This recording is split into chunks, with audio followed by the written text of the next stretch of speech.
नमस्ते। आज 4 जुलाई 2025 है, तो आज की कुछ खास खबरों पर नज़र डालते हैं। ये आज के समाचारों से ही है।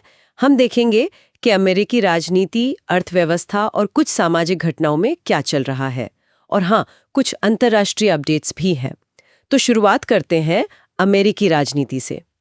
एक बिल है, बिग ब्यूटीफुल बिल जैसा कुछ नाम सुनने में आया है। हाँ भाई। वो प्रतिनिधि सभा से पास हो गया है, पर मार्जिन बहुत ही कम था, 218-214। अब ये राष्ट्रपति ट्रंप के पास जा रहा है। और एक और खबर है, कांग्रेसी मार्क ग्रीन वो 20 जुलाई को इस्तीफा दे रहे हैं। हाँ, ये बिल वाला मामला दिलचस्प है। इतना कम मार्जिन ये दिखाता है कि राजनीतिक माहौल कितना बटा हुआ है। बिल्कुल। मतलब किसी भी कानून को पास कराना कितना मुश्किल हो सकता है आजकल। और मार्क ग्रीन का जाना, एक अनुभवी नेता का हटना हमेशा सदन की क्या कहते हैं डायनामिक्स को बदलता है। सही कहा। अच्छा, अब अर्थव्यवस्था की तरफ देखें तो वहां थोड़ी मिली जुली सी तस्वीर लग रही है। हाँ। कैसे? जून की नौकरियों की रिपोर्ट आई है, वो उम्मीद से बेहतर है। अमेरिका में करीब 1,47,000 नौकरियां जुड़ी और बेरोजगारी भी थोड़ी कम हुई। ये तो अच्छी बात है। हाँ, ये तो बिल्कुल सकारात्मक है। लेकिन राष्ट्रपति ट्रंप का 9 जुलाई को टैरिफ पर कोई फैसला आने वाला है। उसको लेकर बाजार थोड़े सतर्क है, ऐसा लग रहा है। बिल्कुल, और यही तो मुश्किल है। एक तरफ अच्छी जॉब रिपोर्ट है जो अर्थव्यवस्था में थोड़ी जान दिखाती है, दूसरी तरफ ये टैरिफ वाली तलवार लटकी हुई है। हाँ। इससे निवेशक, कंपनियां सब थोड़े डरे हुए हैं। अनिश्चितता है ना, पता नहीं आगे क्या होगा। तो बड़े फैसले लेने से लोग हिचक रहे हैं, और यही अनिश्चितता बाजार को नीचे खींच सकती है, भले ही जॉब रिपोर्ट अच्छी आई हो। समझ गई।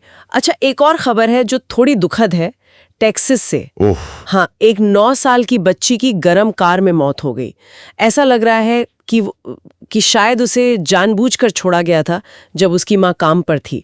अधिकारी अभी जांच कर रहे हैं। बहुत ही दुखद। अरे बाप रे, ये तो बहुत ही भयानक खबर है। थोड़ी खामोशी। और आज 4 जुलाई की छुट्टी भी है, तो AAA ने यात्रा सलाह जारी की है। कह रहे हैं कि 3 से 7 जुलाई तक सड़कों पर बहुत भीड़ रहेगी, खासकर दोपहर में। हाँ, छुट्टियों में होता ही है। गैस की औसत कीमत भी बताई है, $3.17 प्रति गैलन। और एक दिलचस्प बात यह है कि लॉस एंजलिस के कुछ इलाकों में अप्रवासन संबंधी विरोध प्रदर्शनों की वजह से आतिशबाजी और दूसरे कार्यक्रम रद्द कर दिए गए हैं। अच्छा। हाँ, जबकि वॉशिंगटन DC में जो ए कैपिटल फोर्थ कॉन्सर्ट होता है, वो अपने तय कार्यक्रम के अनुसार हो रहा है, लाइव भी आ रहा है। ये आज के समय का विरोधाभास दिखाता है ना। हाँ। एक तरफ छुट्टी का पारंपरिक जश्न, घूमना फिरना, संगीत। हाँ। और दूसरी तरफ जो सामाजिक मुद्दे हैं, जो तनाव हैं, वो इतने हावी हैं कि वो इन पारंपरिक समारोहों पर भी असर डाल रहे हैं। राष्ट्रीय पर्व भी देश के मौजूदा मोड से अछूते नहीं हैं। सही कहा। चलिए, अब थोड़ा अंतर्राष्ट्रीय खबरों का रुख करते हैं। ऑस्ट्रेलिया में पेंशन नियमों में कुछ बड़े बदलाव हुए हैं 1 जुलाई से। क्या है वो बदलाव? हाँ, ऑस्ट्रेलिया में काफी कुछ बदला है। एक तो उनका जो सुपरएन्युएशन है, मतलब अनिवार्य रिटायरमेंट बचत योजना, उसमें नियोक्ता का योगदान बढ़कर 12% हो गया है। अच्छा, ये तो कर्मचारियों के लिए अच्छा है। बिल्कुल, लंबी अवधि में उनकी बचत बढ़ेगी। साथ ही टैक्स फ्री पेंशन की जो सीमा थी, वो $2 मिलियन तक बढ़ा दी गई है। लेकिन एक पेच भी है। वो क्या? अगर किसी का रिटायरमेंट बैलेंस इस $2 मिलियन से ज्यादा है, तो उनके अवास्तविक लाभ पर, मतलब जो मुनाफा अभी कमाया नहीं गया है, सिर्फ कागज पर बढ़ा है, उस पर एक नया टैक्स लगाया गया है। ओह, अवास्तविक लाभ पर टैक्स। ये थोड़ा पेचीदा लगता है। हाँ, ये बड़े रिटायरमेंट फंड वालों को थोड़ा प्रभावित कर सकता है। और ऑस्ट्रेलिया में इसके अलावा भी खबरें हैं। सिडनी में एक दोहरी मौत की जांच चल रही है। प्रधानमंत्री अल्बनीज ने टैरिफ के जरिए आर्थिक आत्मक्षति, मतलब खुद को नुकसान पहुंचाने के खिलाफ चेतावनी दी है।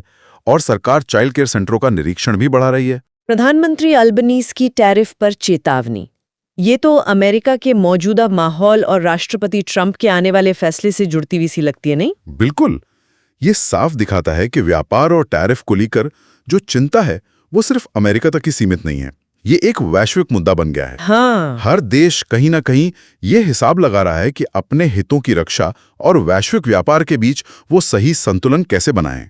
तो कुल मिलाकर आज हमने देखा कि अमेरिका में राजनीतिक खींचतान जारी है, बिल पास हो रहे हैं पर मुश्किल से, अर्थव्यवस्था के संकेत मिले जुले हैं, नौकरियां बढ़ी पर टैरिफ का डर है, छुट्टी के माहौल में भी सामाजिक तनाव दिख रहा है। और ऑस्ट्रेलिया जैसे देश भी अपने यहाँ अहम आर्थिक और सामाजिक बदलाव कर रहे हैं और वैश्विक व्यापार पर अपनी चिंता जता रहे हैं। हाँ, और ये सब एक साथ देखना काफी सोचने पर मजबूर करता है। कैसे किसी देश के अंदर का मतलब बहुत करीबी राजनीतिक वोट उसी देश की अर्थव्यवस्था की सेहत और साथ ही वैश्विक व्यापार को लेकर उसकी चिंताएं, ये सब एक ही समय में हो रहा है और शायद एक दूसरे को प्रभावित भी कर रहा है। बिल्कुल।